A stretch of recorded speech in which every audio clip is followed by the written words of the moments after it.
ಐತಿಹಾಸಿಕ ದರ್ಶನ.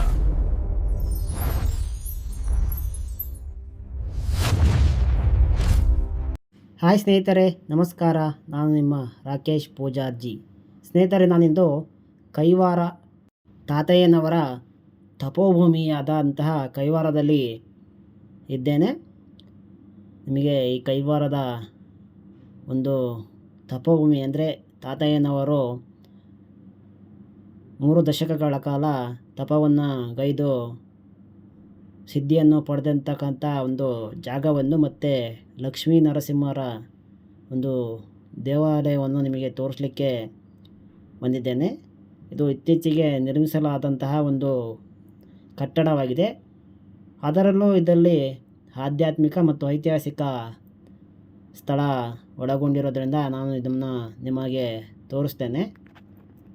ನೋಡ್ಬೋದು ಎಷ್ಟು ಅದ್ಭುತವಾಗಿ ಇಲ್ಲಿ ರಚನೆ ಮಾಡಿದ್ದಾರೆ. ಕೈವಾರ ತಾತಯ್ಯನವರು ಕರ್ನಾಟಕದ ಶ್ರೇಷ್ಠ ಸಂತರುಗಳಲ್ಲಿ ಒಬ್ಬರು ಮತ್ತು ದಾರ್ಶನಿಕರು ಆಗಿದ್ದಾರೆ ಮತ್ತು ಸಮಾಜ ಸುಧಾರಕರಲ್ಲಿ ಒಬ್ಬರು ಆಗಿದ್ದಾರೆ. ಇವರ ಜೀವನ ಹಿನ್ನೆಲೆ ಏನು ಅಂತ ಹೇಳಿದರೆ, ಇವರು ಸುಮಾರು 1726ರಿಂದ 1836ರವರೆಗೆ ಬದುಕಿದ್ರು ಅಂತ ಹೇಳಲಾಗ್ತದೆ. ಮೂಲ ಹೆಸರು ನಾರಪ್ಪ. ಇವರು ಒಂದು ಬಣಜೀಗ ಸಮೂಹಕ್ಕೆ ಸೇರಿದವರು. ಆರಂಭದಲ್ಲಿ ಇವರಿಗೆ ಬಾಳೆ ಮಾರುವ ಕಾಯಕವನ್ನು ಮಾಡ್ತಾಯಿದ್ರು. ತಾತಯ್ಯನವರು ಅಮರನಾರಾಯಣ ಸ್ವಾಮಿಯ ಭಕ್ತರಾಗಿದ್ದರು. ಅವರಿಗೆ ಗುರುಗಳಾದ ಪರಿಪೂರ್ಣಾನಂದರು ಉಪದೇಶ ನೀಡಿದರು. ಗುರುವಿನ ಆಜ್ಞೆಯಂತೆ ಕೈವಾರದ ಹತ್ತಿರವಿರುವ ಈ ಬೆಟ್ಟದಲ್ಲಿ, ಅಂದರೆ ಈಗ ತೋರಿಸ್ತಿದ್ದೀನಲ್ಲ ಆ ಬೆಟ್ಟದಲ್ಲಿ ಸುಮಾರು 3 ದಶಕಗಳ ಕಾಲ ತಪಸ್ಸು ಮಾಡಿ ಸಿದ್ಧಿಯನ್ನು ಪಡೆದ್ರಂತೆ. ನೋಡ್ಬೋದು ಬೆಟ್ಟ ಎಷ್ಟು ಸುಂದರವಾಗಿದೆ. ಇದೇ ಅವರ ತಪೋಭೂಮಿ ಕೂಡ ಆಗಿದೆ. ಇವರು ಭವಿಷ್ಯದ ಬಗ್ಗೆ ಬರೆದಿರ್ತಕ್ಕಂತಹ ಕಾಲಜ್ಞಾನ ಬಹಳ ಪ್ರಸಿದ್ಧವಾಗಿದೆ. ಅಂದರೆ ಜಗತ್ತಿನಲ್ಲಿ ಮುಂದೆ ನಡೆಯಬಹುದಾದ ಘಟನೆಗಳ ಬಗ್ಗೆ ಅವರು ಅದರಲ್ಲಿ ಉಲ್ಲೇಖ ಮಾಡಿದ್ದಾರೆ. ತೆಲುಗು ಮತ್ತು ಕನ್ನಡ ಭಾಷೆಗಳಲ್ಲಿ 100 ಕೀರ್ತನೆಗಳನ್ನು ಮತ್ತು ತತ್ವಪದಗಳನ್ನು ಇವರು ರಚಿಸಿದ್ದಾರೆ. ಇವರ ಕೃತಿಗಳಲ್ಲಿ ನಾರಾಯಣ ಶತಕ ಪ್ರಮುಖವಾದದ್ದು. ಜಾತಿ ಮತಗಳ ಭೇದವಿಲ್ಲದೆ ಎಲ್ಲರನ್ನೂ ಪ್ರೀತಿಸಬೇಕು ಎಂಬುದು ಇವರ ಮೂಲ ಮಂತ್ರವಾಗಿತ್ತು. ಮಾನವ ಕುಲ ಒಂದೇ ಎಂಬ ಸಂದೇಶವನ್ನು ಇವರು ಸಾರ್ತಾರೆ. ಅಂತಹ ಒಂದು ಯೋಗಿಗಳು ಇವರು ಕೈವಾರ ತಾತಯ್ಯನವರು. ನೋಡ್ಬೋದು ಒಳಗೆ ತುಂಬ ಅದ್ಭುತವಾಗಿ ವಿಗ್ರಹಗಳನ್ನು ಮತ್ತು ಅವರ ತಪೋಭೂಮಿಯನ್ನು ಎಷ್ಟು ಅಚ್ಚುಕಟ್ಟಾಗಿ ನಿರ್ವಹಿಸಿದ್ದಾರೆ. ಇಲ್ಲಿ ಒಂದೊಂದು ಸಮಯದಲ್ಲಿ ಯಜ್ಞಗಳು ತುಂಬ ನಡೆಯುತ್ತೆ. ದಾನಿಗಳ ಒಂದು ದಾನದಿಂದ ಮತ್ತು ಭಕ್ತರ ಒಂದು ಅಭಿಲಾಷೆಯಿಂದ ಈ ಕಟ್ಟಡಗಳು ತುಂಬ ಅದ್ಭುತವಾಗಿ ನಿರ್ಮಾಣಗೊಂಡಿವೆ. ನೋಡ್ಬೋದು ತುಂಬ ಜನಗಳು ಕೂಡ ಬಂದಿದ್ದಾರೆ ನೋಡಲಿಕ್ಕೆ. ಅವರು ತಾತಯ್ಯನವರು ಈ ತಪೋಭೂಮಿಯಲ್ಲಿ ತಪಸ್ಸನ್ನು 3 ದಶಕಗಳ ಕಾಲ ಮಾಡಿ ಇಲ್ಲಿ ಸಿದ್ಧಿಗೈದು ಜನರಿಗೆ ಒಂದು ಒಳ್ಳೆಯ ಸಂದೇಶ ನೀಡಬೇಕು ಅಂತ ಮಾನವ ಕುಲ ಒಂದೇ ನೋಡಿ ಅವರ ಒಂದು ಮೂರ್ತಿಯನ್ನು ಕೂಡ ಇಲ್ಲಿ ಇಟ್ಟಿದ್ದಾರೆ. ಒಂಥರ ಗದ್ದುಗೆ ಥರ ಕಾಣಿಸುತ್ತೆ ಅಲ್ಲ, ಇದು ಗದ್ದುಗೆ ಅಂತ ಅನಿಸುತ್ತೆ. ಅಂದರೆ ಮಠದಲ್ಲೂ ಇದೆ ಗದ್ದುಗೆ. ಇಲ್ಲಿ ಕೂಡ ಒಂದು ನಿರ್ಮಾಣ ಮಾಡಿದ್ದಾರೆ. ಸುತ್ತಲೂ ಮೂರ್ತಿಗಳ ಶಿಲ್ಪಗಳನ್ನು ಕೆತ್ತನೆ ಮಾಡಿ ಇಟ್ಟಿದ್ದಾರೆ. ನೋಡ್ಬೋದು. ಬನ್ನಿ, ಇಲ್ಲಿ ಕೆಲವು ಚಿತ್ರಗಳು ಇದ್ದಾವೆ. ನೋಡ್ಬೋದು ತಾತಯ್ಯನವರ ಪವಾಡಗಳು, ಅವರ ಕೆಲಸಗಳನ್ನು ಇಲ್ಲಿ ನೋಡ್ಬೋದು. ಎಷ್ಟು ಚೆಂದವಾಗಿ ಇಟ್ಕೊಂಡಿದ್ದಾರೆ ಈ ಸ್ಥಳವನ್ನು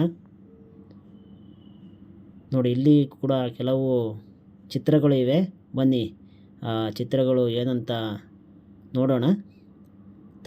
ತಾತಯ್ಯನವರ ಒಂದು ಆಗಿನ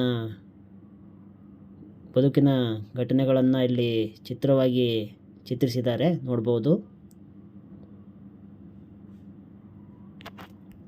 ಅಂದರೆ ಆಗಿನ ಕಾಲದಲ್ಲಿ ಇದೊಂದು ದಟ್ಟ ಅರಣ್ಯವಾಗಿತ್ತು. ಅವರು ಇಂತಹ ಒಂದು ಅರಣ್ಯದಲ್ಲಿ ಬಂದು ಲಕ್ಷ್ಮೀ ನರಸಿಂಹರ ಒಂದು ಸನ್ನಿಧಿಯಲ್ಲಿ ತಪವನ್ನು ಮಾಡ್ತಾರೆ. ನೋಡ್ಬೋದು ಆಗಿನ ಕಾಲದ ಒಂದು ಅವರ ಜೀವನದಲ್ಲಿ ನಡೆದಂಥ ಘಟನೆಗಳನ್ನು ಇಲ್ಲಿ ಎಷ್ಟು ಚೆಂದಾಗಿ ಚಿತ್ರಿಸಿದ್ದಾರೆ.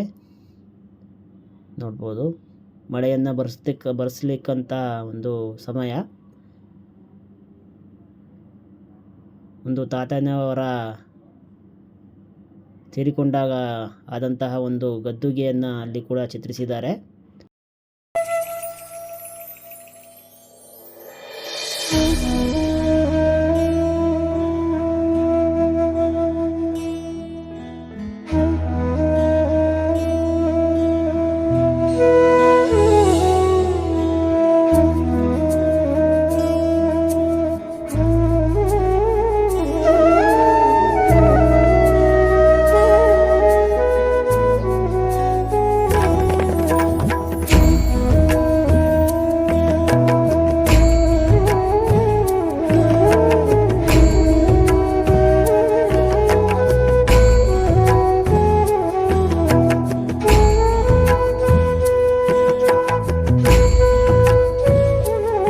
ನೋಡಿದ್ರಲ್ಲ ಸ್ನೇಹಿತರೆ, ಇದು ಕೈವಾರ ತಾತಯ್ಯನವರ ತಪೋಭೂಮಿ.